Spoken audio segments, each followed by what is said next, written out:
안녕하세요. 상크유자쌤입니다. 온라인으로 고등학교 학생분들 영어 윈터스쿨을 지금 진행하고 있는데 관리를 맡고 있는 수험생분께서 그날 공부를 하고 플래너에 이렇게 글을 적어주셨어요. 수학은 못했지만 국어, 영어는 열심히 했고 그런데 영어는 상등급이 나왔다. 시간 제거 풀었더니 시간을 15분이 났는데 너무 급하게 풀었나 점수가 잘 안 나온다. 이렇게 적어주셨습니다.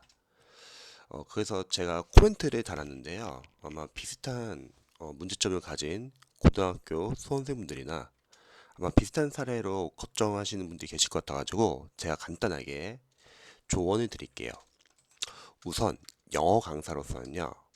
저는 생각했을 때 여러분들이 뭐 모의고사든 아니면 수능 실전 시험에서 영어 독해를 푸는데 빨리 푸는 거예요.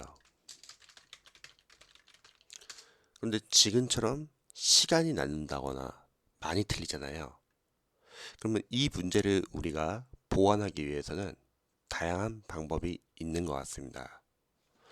우선 첫 번째는 실전 시험 말고 여러분들이 만약에 영어 독해를 과제를 한다고 한번 해보죠. 저는 이제 영어 독해 교재로 보통 이제 추천하는 게 자이스토리 독해 교재를 많이 추천하거든요. 해설이 상당히 잘 나와 있기 때문에 만약에 자이스토리 독해로 유형별 독해 연습을 한다고 하면은 우선 첫 번째는 저는 개인적으로 과제를 할 때는 시간을 재지 않고 풀면 좋을 것 같습니다. 뭐 유형별로 문제를 풀 때 한 문제당 몇 분을 잡고 문제를 풀어야 한다. 이거는 안 했으면 좋겠어요. 왜냐면 시간을 재고 푸는 연습은 모의고사 같이 실전 연습을 할 때 중요한 거지 유형별 독해를 할 때는 중요하진 않습니다. 영어가 만약에 내가 1, 2등급이 안 나와요. 그러면 괜히 어설프게 시간 제고 풀다 보면은 내용 파악을 놓칠 확률이 크거든요. 읽는데 급급해가지고요. 참고로 누구나 속독은 가능해요. 단지 내용 파악을 못하고 가물 독해를 하니까 실력이 안 느는 것 뿐이죠. 그래서 평상시에 과제를 하거나 유형별 독해를 할 때는 천천히 푸세요. 내용 파악도 하고 그리고 예측 해석이 안 되는 문장이 있다 하더라도 너무 겁먹지 말고 그 문장을 읽고 넘어가되 그 앞 문장에서 중요 내용과 그 다음 문장에서 중요 내용 키워드를 표시한 걸 바탕으로 유추를 할 수 있겠죠. 그 중요 내용이 서로 순적 관계인지 역적 관계인지 재진술인지 원인과 결과인지 한번 체크를 해보고 그걸로 유추하는 겁니다. 이런 게 이제 실력인 것 같아요. 독해에서는요. 그리고 두 번째는 여러분들이 평상시에 독해를 하면서 문제를 많이 푸는 게 중요할까요? 저는 생각했을 때 단순하게 양치기식으로 문제를 많이 풀어도 분석을 제대로 안 하면은 영어 실력은 늘지 않는다고 생각합니다. 거꾸로 말하면 문제를 많이 안 풀어도 한 문제를 풀더라도 분석을 제대로 하면은 여러분들이 약점이 계속 파악이 되기 때문에 영어 독해 실력이 빠르게 향상이 됩니다.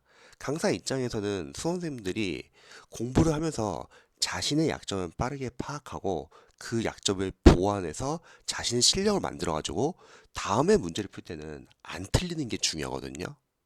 그럼 영어 독해를 할 때는 분석이 상당히 중요합니다. 제가 분석하는 방법도 좀 알려드릴게요. 우선 독해를 풀고 나서는요, 여러분들이 해줘야 할 것은 뭐냐면 답의 근거를 지문 안에서 찾는 거예요. 어, 답의 근거를 잘 못 찾는 경우 많습니다. 왜 그런지 아세요? 보통 수험생분들은 주관적인 생각이 들어가는 거예요. 자신이 글을 읽으면서 자신의 주관적 생각이 들어가고 자신이 평상시에 가지고 있던 상식, 선입견, 편견 이런 게 들어가서 막 이것저것 다 표시를 해놔요. 근데 유의할 점이 있습니다. 영어 독해에서는요, 여러분들의 생각은 전혀 중요하지 않습니다. 바로 글쓴이의 생각이 중요한 거죠. 그러면 글쓴이의 생각을 여러분들이 글쓴이 입장에서 답의 단서 찾기 위해서는요. 자신이 가지고 있는 주관적인 생각, 상식, 선입견, 편견은 다 제외하시고 순수하게 지문 안에서만 근거를 찾으셔야 합니다. 물론 못 찾을 수 있죠. 하지만 틀리고 나서 해설을 보고서 나는 근거를 잘못 잡았구나. 나는 근거를 못 찾았지만 이 해설을 보니까 답의 근거는 여기 있었네 하면서 체크를 하잖아요. 그럼 자신의 독해 사고를 교정하는 게 중요한 거예요. 여러분들이 맞고 틀리가 중요한 게 아니라 교정을 해줘야 돼요. 이게 상당히 중요합니다. 그리고 오답이 나오면요. 오답을 분석해줘야 돼요. 출제자의 눈으로 우리를 떨어뜨리기 위해서 매력적인 오답이 안 되게 해서 수능 독해나 모의고사에서는 오답을 어떤 식으로 내는지 평가 문제를 풀 때도 기출을 풀 때도 오답은 어떤 식으로 내는지 여러분들이 그 오답을 분석하면요. 나중에 오답 패턴을 알 수 있고 그럼 그 오답 패턴을 알면은 취재자가 숨겨놓은 매력적인 오답을 피할 수 있습니다. 이런 게 중요한 것 같아요. 그리고 독해를 하다 보면은 우리가 원어민이 아니니까 당연히 잘 모르는 단어도 나올 수 있고 특정 부분은 내용 파악이 잘 안 될 수도 있습니다. 그러면 이때 중요한 건 뭐냐면요. 여러분들 특정 문장이 해석이 안 된다고 해서 문제를 꼭 못 푸는 건 아니에요. 문제를 풀 때는 아까도 말했듯이 일단 해석이 안 되면은 읽고 넘어가세요. 대신에 앞뒤 문맥을 통해서 내가 글을 읽으면서 중심 내용 키워드를 표시하면서 그 중심 내용 키워드를 바탕으로 둘이 순적 관계인지 역적 관계인지 재진술 관계인지 원인과 결과의 관계인지 한번 파악해 보셔가지고 유추를 하는 거예요. 해석이 안 되는 문장은 앞뒤 문맥으로 유추를 하자. 제가 생각했을 때 한 3등급 이하이신 분들은 독해 해석을 테스트를 해보면은 보통 사전적인 뜻으로만 해석을 하려고 해요. 근데 중요한 거는 문맥으로 해석해야 돼요. 영어랑 한국어는 언어가 다르기 때문에 1대1 대응이 안 되는 경우가 많습니다. 그래서 문맥을 유추하는 게 이게 상당히 중요하고요.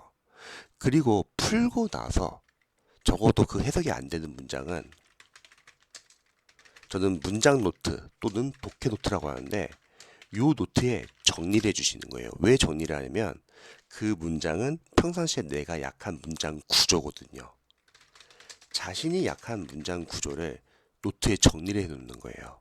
대신에 분석까지는 하지는 마세요. 분석까지 하게 되면 시간이 오래 걸리고 분석은 하루에 한 10분에서 15분 정도만 따로 떼가지고 분석을 앞에서부터 한번 해보는 거예요. 노트에서. 그러면 이 문장 노트를 안 만들면 뭐가 문제냐면요. 내가 어떤 문장 구조가 약한지를 몰라요. 그리고 시험장에 갔을 때 실전 시험에서 다시 한번 그런 비슷한 문장이 나오면은 해석이 안 되고 어떤 수험생들은 긴장을 해가지고 머리가 하얘진다는 거죠. 그래서 문장 노트 만들고요. 마지막이 독해를 풀면서 모르는 어휘들을 어휘 노트에 정리하는 거예요. 내가 실제 문제를 풀면서 지문에서 놓친 단어들 정리하고 자투리 시간에 눈으로 자주 보는 겁니다. 이렇게 문제를 풀면서 양이 많아지고 이렇게 문제를 풀면서 문제점을 교정하잖아요. 그러면 실전 시험에서는 빠르고 내용 파악도 가능합니다. 수험생들이 너무 인강에 의존하고 근데 인강은 뭐가 문제면 양이 너무 많아요. 너무 듣기만 해. 직접 푸시고 분석을 하셔야 합니다. 그래서 이런 식으로 공부하시면은 비슷한 고민을 하시는 분들도 문제점이 해결이 됩니다. 영상 봐주셔서 감사합니다.